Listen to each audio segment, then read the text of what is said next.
Factoring quadratics, part 1. As you might have guessed, there may be another video for discussing more difficult quadratics. In this one, we will focus on the easiest of the quadratics to factor. So let's think about the word factor. When we say factor, factoring a number, say for example 6, you can factor it as 2 times 3. So you're saying that 6 is a big number which can be broken down into two smaller numbers whose product happens to be 6. So in the same way, when we think of a quadratic, we want to think of that as coming from two simpler expressions. Now, what is a quadratic? In general, a quadratic has 3 terms. So a quadratic might look anything like 3x squared minus 5x plus 8. So these are all examples of quadratics. So let me write down a few more. You may have a square term, a linear term, and a constant term. The term that has just x by itself or which has a power of 1 is called linear term, and the one that does not have the variable with it is called constant term. So quadratic might have 3 terms. So I may have something like x squared minus 2x plus 1. Or a quadratic need not always have 3 terms. Sometimes you may have just 2 terms, like x squared minus 16. There's no linear term here. And I may have something where there's no constant term. But notice you got to have the x squared term, otherwise it's not a quadratic. So it can have 3 terms or 2 terms or just a single term like 7x squared. Now, whenever you have only one term, you hardly ever have to factor it. How do you factor something like 7x squared? You can think of 7x squared as 7 times x. So that's your factorization of a quadratic expression where you have only one term. Now, we won't talk much about something like that, but we will look at general quadratics where you have either 2 terms or 3 terms, but when you have 3 terms, there are 2 kinds of problems. One kind is easy. So problems like this, where the coefficient of x squared is a 1. If you don't see any number in front of x squared, then those kind of quadratics are easy to factor. Whereas something like this will take a little bit more effort. If at all, we can factor. So let's think about something like x squared plus, let's say 5x plus 6. Now I want to think that this quadratic is coming from 2 smaller expressions. So if you have a second degree expression here, then your guess is that these 2 should be of first degree. Now, let's actually work out in the reverse direction. What happens if you have, say, something like x plus, say, 8 and then x plus 3? So how do you multiply these 2? You FOIL them, or you apply the distributive property twice. So at first you will get x squared plus 3x plus 8x plus 8 times 3 is 24. And then you realize these 2 terms could be simplified. And you get x squared plus 8 plus 3 is 11x and plus 24. Now, factoring is going in the reverse direction. In factoring, You will start with a quadratic expression like that, and you need to come up with two linear expressions like that. And you might notice that the 11 and 24 are nothing but the sum of these constant terms, 8 and 3, and the product, 24. So in general, you will notice that if I have, so let me replace 8 and 3 with some letters. I'll use Greek letters, x plus alpha, x plus beta. Then this is going to be x square plus beta x plus alpha beta. So this is going to be x square plus alpha plus beta x plus alpha beta. Now, some students might get confused because it feels like there are a lot of symbols here, but you want to think whenever we are using alpha, beta, then those stand for just numbers. So you can relate to this one. But anyway, the whole point is if I have a quadratic expression like x squared plus 5x plus 6, how do I factor that? I know it should be a product of two linear factors. And then what I will notice is I have to come up with two numbers. So if you think about this middle expression or middle coefficient, that was the sum of these two, and the constant term was the product of those two. So I want to come up with two numbers. When you add them, you should get 5, and when you multiply, you should get 6. So maybe you want to start here. What two numbers can you think of? When you multiply, you get 6. And your first guess might be 2 and 3 or 6 and 1. Now, which of the combinations will give me 5 when I add them? And the answer happens to be easy, 2 and 3. So I'm going to write plus 2 plus 3 there. And there is my factorization of x squared plus 5x plus 3. Let's try one more. So let's call this as example 1. In example 2, I'm going to say, this time, let's actually change this previous example a little bit. Change the plus 5 to minus 5. And again, I can write down my factors, write down the x's. And now, when I multiply, I should still get a 6. But when I add, I should get negative 5. So multiplying should give me positive 6. I can multiply either two positive numbers or two negative numbers to get a positive answer. But the only way I can get negative 5 is if I take negative 2 and negative 3. So positive 2 times positive 3 will also give me positive 6, but that won't give me negative 5 when I add them. All right, let's look at this example. Now I'm going to say it's x squared minus 7x minus 8. So in this example, so I can write down my usual factors, just write two pair of parentheses and write here x's. Now notice, this time the product has to be negative. The only way you can get a negative product is if one of them is positive and the other is negative. So now you're thinking, what two numbers multiply to give you 8, but when you add, you should get negative 7. So 8 and 1 will give me 8 when I multiply, and their combination, their subtraction, 8 and 1, 8 minus 1 is 7.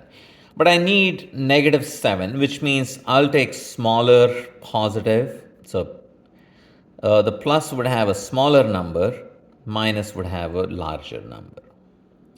So that's how I can factor whenever I have a leading coefficient of 1. Now, if the leading coefficient is anything other than 1, like in this quadratic, it's going to be a little bit more involved, and there will be another video for that.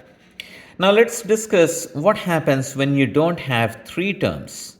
So, say you only have 2 terms. Example 4, I'm going to say x square plus 7x.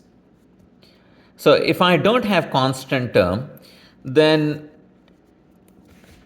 I can see that x appears in both of them, which means I can factor out an x. And then, again, I'm thinking the reverse of distribution. So what should I need here? So that when I multiply x with that, I get x square. And then you know that it has to be x. And then there is a plus, so I'm going to have a plus there.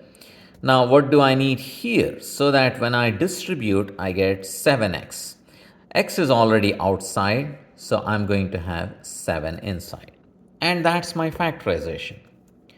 So let's look at one other example that looks something like that. So y square minus 10y. So this time y appears in both terms, so you can pull out y. And y square means you have 2 copies of y. One of them is already out, so you got to have one inside. And then this time it's minus, so copy the minus. And the y is already out, so what you need inside is 10. So that's how you can factor when you don't have the constant term. Now, when you have a constant term, then, so let's write down example 6. Then it may not always be factorable, but sometimes it is. So let's say I have x square minus 9. Now, when I have a quadratic expression with no middle term, with no linear term, then I usually will have something that looks like this. And by this I mean it's x square minus some number. And this number, if it happens to be a perfect square, if it looks like 3 square or 4 square, then I want to think this formula that I have talked about in an earlier video. If you have a square minus b square, then it can be factored as a minus b, a plus b. You can check this by multiplying these two binomials. When you FOIL these two, what happens is you get 4 terms, but the 2 middle terms are opposites. They cancel each other out, and the only 2 surviving terms would be a square minus b square. So when you think a square minus b square, you can factor it as a minus b, and then the other factor would be a plus b. So in this case, I'm thinking 9 as 3 square. So my factors are going to be x minus 3, x plus 3. Let's look at one more example like that. So say t square minus 36. Now, how do I get 36? It comes from 6 square. So you have t square minus 6 square. So your factors are going to be t minus 6 and t plus 6. All right, now let's look at one more, maybe actually, let's do this one. 4m square minus 25. Now this time, you don't have just m square. But in this case, it's not a problem because 4m square. How do you get 4m square? So if you think about 4m square, you are getting it from squaring 2m, because when you square 2m, you square the 2 and also m. So really, I'm thinking this is coming from 2m and this is coming from 5. So I want to write down my factors. 2m minus 5, 2m plus 5. Now, I want to talk about one other example. There may be a factor that appears in all the terms. So, say, actually, let's do this one 8n square minus 50. Now, at first, you might think neither this term is a perfect square nor that is a perfect square. But notice there is a common factor of 2.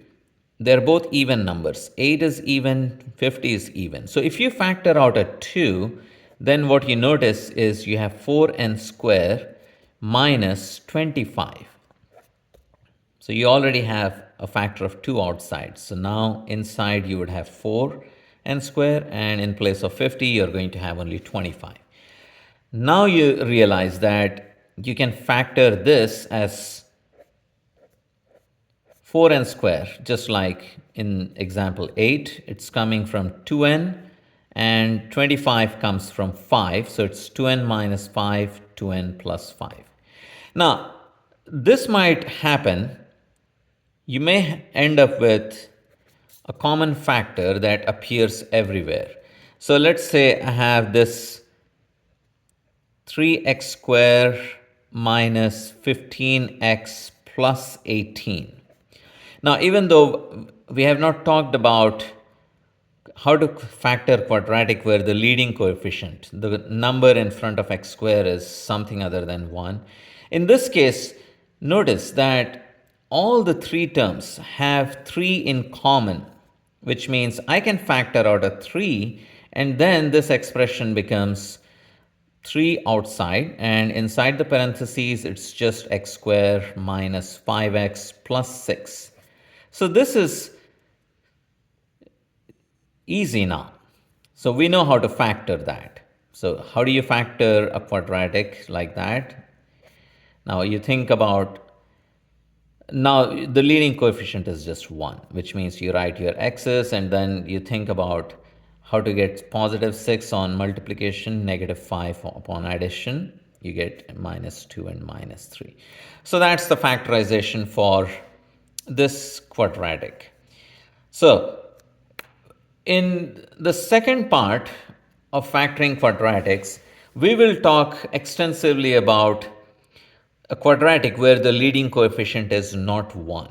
So it takes a while to factor that. But sometimes, even though it appears that it's a difficult quadratic, but if you can factor out the leading coefficient, and it may turn out to be something simple. So watch out for that.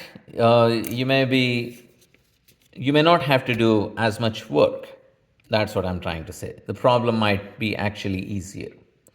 So I think that's all I have to talk about in this video. So let's summarize. How do you factor a quadratic? If you have all three terms, then you want to think about two numbers that add up to the middle coefficient that multiply to give you the constant term. Start at the multiplication, because there are not many choices to get a 6 after multiplication. But there are so many ways you can get 5 when you add. So that might be a lot of guessing. But if you start here, it becomes easier. If you don't have the constant term, then you can factor out the variable, and then you have that variable times another linear expression. So the same thing happened in example 5. In example 6, I don't have the linear term. I have x square minus constant term. So whenever I have something like this, a square minus b square form, I can factor as a minus b, a plus b. And that happened in example 7, in example 8. In example 9, we could factor 2, and then you have a difference of squares. Here, you factored a 3, and now you have a quadratic where the leading coefficient is 1. So we can use the methods we learned in this video. That's all for this video. I have the practice problems here.